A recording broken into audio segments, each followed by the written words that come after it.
करके हमने स्वतंत्रता को अंगीकार किया। और उसके बाद में अब पहली बार इस 75 साल बाद में एक ऐसा अवसर आया है जब हम दुनिया की सबसे तेजी से बढ़ती हुई अर्थव्यवस्था है, हम तकनीकी के क्षेत्र में अपने आप को सिद्धांत करने वाले सबसे तेज गति से बढ़ते हुए देश हैं। और नई न्यू इरा टेक्नोलॉजीज, सेमी कंडक्टर से लेकर के ग्रीन हाइड्रोजन से लेकर के आर्टिफिशियल इंटेलिजेंस से लेकर के इन सारी विधाओं में प्रवीणता हासिल करके विश्व को चमत्कृत करने वाली एक देश, एक टेक्नोलॉजी कल प्रोग्रेस रखने वाले देश बने। हम सामरिक दृष्टिकोण से जो एक सबसे बड़े आयातक देश होते थे उस श्रृंखला से बाहर निकल करके आज हम दुनिया के टॉप 10 जो सामरिक आयुध सामग्री बनाने वाले देश बने। वहां से लेकर के आज हम उस मुकाम पर आकर के खड़े हुए हैं जब पूरा विश्व इस बात को स्वीकार करता है कि आने वाला कालखंड भारत का कालखंड है और आने वाले समय में भारत विकसित होकर के विश्व का नेतृत्व करने वाला देश बनेगा। और हम इसलिए सौभाग्यशाली हैं कि हमें केवल इस कालखंड में जीने का अवसर नहीं मिला है, इस भारत के निर्माण का अवसर भी मिला है। और ये जो पीढ़ी अभी मंच पर अपने आप को, अपने हुनर को प्रदर्शित कर रही थी, वो विश्व की, दुनिया की, भारत की सबसे सौभाग्यशाली पीढ़ी होगी, क्योंकि ये पीढ़ी इस 25 साल में भारत का परिवर्तन भी करेगी, ट्रांसफॉर्मेशन भी करेगी और साथ साथ में ट्रांसफॉर्म्ड इंडिया में रहने का सौभाग्य प्राप्त कर सकेगी। मित्रों, भारत ने गुलामी के उस कालखंड में जिस तरह की शिक्षा पद्धति भारत में थी, वो शिक्षा पद्धति निश्चित रूप से भारत के अनुकूल नहीं थी। और आजादी के बाद में भी दुर्भाग्य से जिन लोगों को नेतृत्व करने का अवसर मिला था, उनके मन में और मस्तिष्क में कहीं न कहीं गुलामी का इम्प्रिंट बाकी था।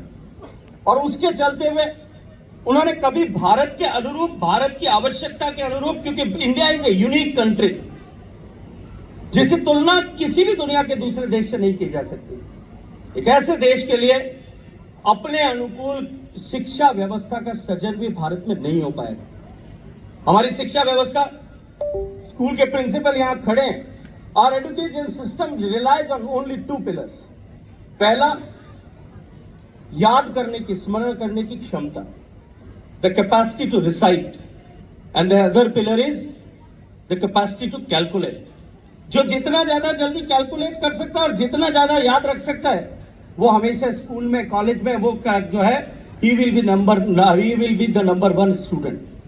जितना तेजी से कैलकुलेट कर सकता है और जितना ज्यादा से ज्यादा याद कर सकता है। लेकिन अब न तो याद करने की आवश्यकता और न कैलकुलेट करने की आवश्यकता। मुझे याद आता है एक बहुत बड़े शिक्षाविद में 1970s में, अर्ली 70s में कॉमर्स कॉलेज अहमदाबाद में एक भाषण देते हुए कहा था कि यह समय आएगा जब इन सब विषयों के लिए कहीं न कहीं हमारे हाथ में डिवाइसेस होंगे, हमारे हाथ में इस तरह के इक्विपमेंट्स होंगे जो सारे ज्ञान को याद करने के लिए, जिस ज्ञान को याद करने के लिए आज हमको परिश्रम प्रयास करना पड़ता, वो ज्ञान हमारे फिंगर टिप्स पे होगा।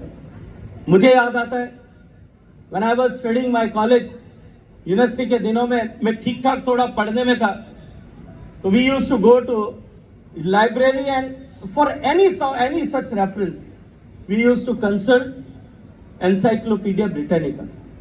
और एनसाइक्लोपीडिया ब्रिटानिका के वो 36 वॉल्यूम, कुछ भी जानना होता था उसमें से निकाल करके ढूंढने की कोशिश करते थे।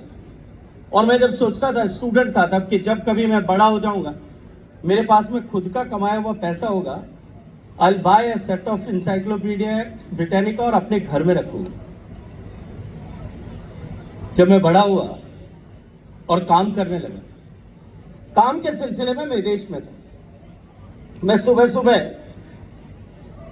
छुट्टी का दिन था, सुबह रनिंग करने के लिए घर से बाहर निकले। यूरोपियन वर्ल्ड में एक परंपरा है, हमारे यहाँ सामान अगर घर में बच जाए कुछ, हम सहेज करके रख देते हैं, हमारी माताएं बहनें उसको ऊपर कहीं ऊपर की अलमारी में रख देते हैं, लेकिन घर से बाहर नहीं निकालते। यूरोपियन वर्ल्ड में सब जो है, जो कुछ अनुपयोगी है उसे महीने में अलग अलग देशों में, अलग अलग शहरों में अलग अलग तरह की व्यवस्था है, अलग अलग तरह के दिन नियत है।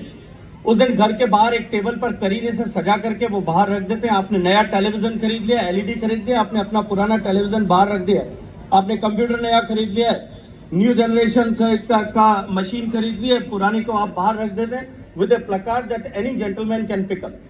कोई भी आए जिसके लिए उपयोगी वो लेकर के जाए। मैं रनिंग करते हुए जा रहा था, एक टेबल पर 36 लेदर बाइंडेड पूरे के पूरे सारे वॉल्यूम्स ऑफ एनसाइक्लोपीडिया ब्रिटानिका रखे हुए थे। मेरे पाँव वहाँ ठहर गए, मैं एकाएक जैसे धरती पे चिपक गया हूँ। उसको देख करके मुझे अपना पुराना जो संकल्प था वो स्मरण हुआ। मैंने बहुत देर तक उसको देखा, लेकिन भारतीय मानसिकता कि हम किसी के यहाँ से उठा करके नहीं ला सकते, मैं नहीं लेकर के आया। मैं जब घर पहुंचा जहां मैं रह रहा था, संयोग से मेरी छोटी बहन वहां रहती थी। मैंने उनसे कहा कि आज मैंने ऐसा मुझे अनुभव हुआ, मैंने वहां एनसाइक्लोपीडिया ब्रिटानिका देखा और वो मेरे बहुत सालों से मन में था कि ये मुझे रखना चाहिए। उसने अपनी ड्रॉवर खोली और उसमें से मुझे एक कॉम्पैक्ट डिस्क निकाल करके दिया जिसमें पूरे 36 वॉल्यूम एनसाइक्लोपीडिया ब्रिटानिका के थे। ये जब मैं बात कर रहा हूं तो मैं आज से 25 साल पुरानी बात कर रहा हूं। आज एनसाइक्लोपीडिया ब्रिटानिका से मिलियन ट्रिलियन टाइम्स नॉलेज जो है आपके फिंगर टिप्स पे, आपके जो है आपके हैंडल डिवाइसेस में, चाहे आपका मोबाइल होगा या कोई और डिवाइस होगी, उसमें है। आज